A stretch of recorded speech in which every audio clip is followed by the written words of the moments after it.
The Iowa Senate has advanced a bill removing transgender people from protection under the state's Civil Rights Code. President-elect Donald Trump made rolling back transgender rights a key issue in his campaign.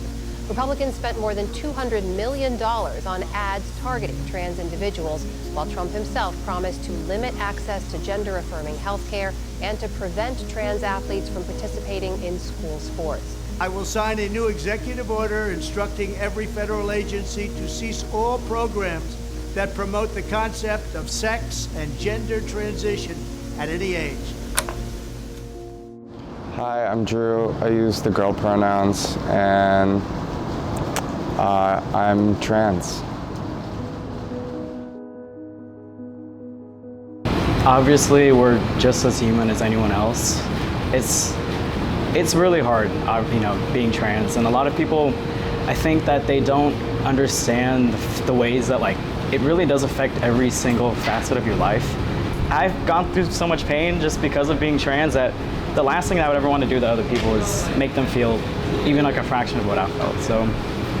I feel like mentally I've been in a weird place for a little while. You can just kind of tell I get stared at a lot and all of that stuff. I think it's just like being trans and being perceived as trans is something that has just increasingly gotten more and more difficult. Right-wing politicians, like policyholders, not voters, don't necessarily 100% agree with what they're saying, but they know that it'll engage voters, and so they do it.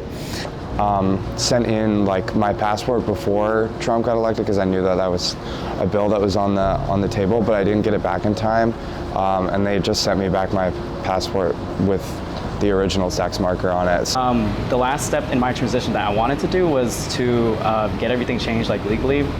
I submitted all the court work, and I paid all the court fees, which was hundreds of dollars. I submitted my court order back in July. They didn't get back to me until last month. So it was too late for me to request copies of it and get them sent out because we can't change our passports anymore. There was this clinic in Dallas that gave me my tea, my needles, the little alcohol pads, the container that you put everything in for free. And my insurance company doesn't really cover gender affirming care. As the House and Senate flipped red, the place that I went to lost a lot of their state funding, and so I can't go there anymore. So now I go to a different place in Austin, and at first when I was getting my tea there, it was $60, and now that the Trump administration has taken over, it's now $100 a month. I think it's just a way for us to ignore the bigger problems, which are the fact that 1% of the population owns 60% of the wealth in the country, things like that. The immediate gut answer is money. There's a lot of money to be made in hate. Make sure you build bonds with cis allies. Unfortunately, we can't just advocate for ourselves. When I was younger and I just figured out that I was trans and all that, it really was so difficult for me to have any hope for the future. And it sounds generic, but it really does get better. But you really aren't alone, no matter how much it might feel like that. Stay in your community. No one is gonna save you like other people who know what you've been through.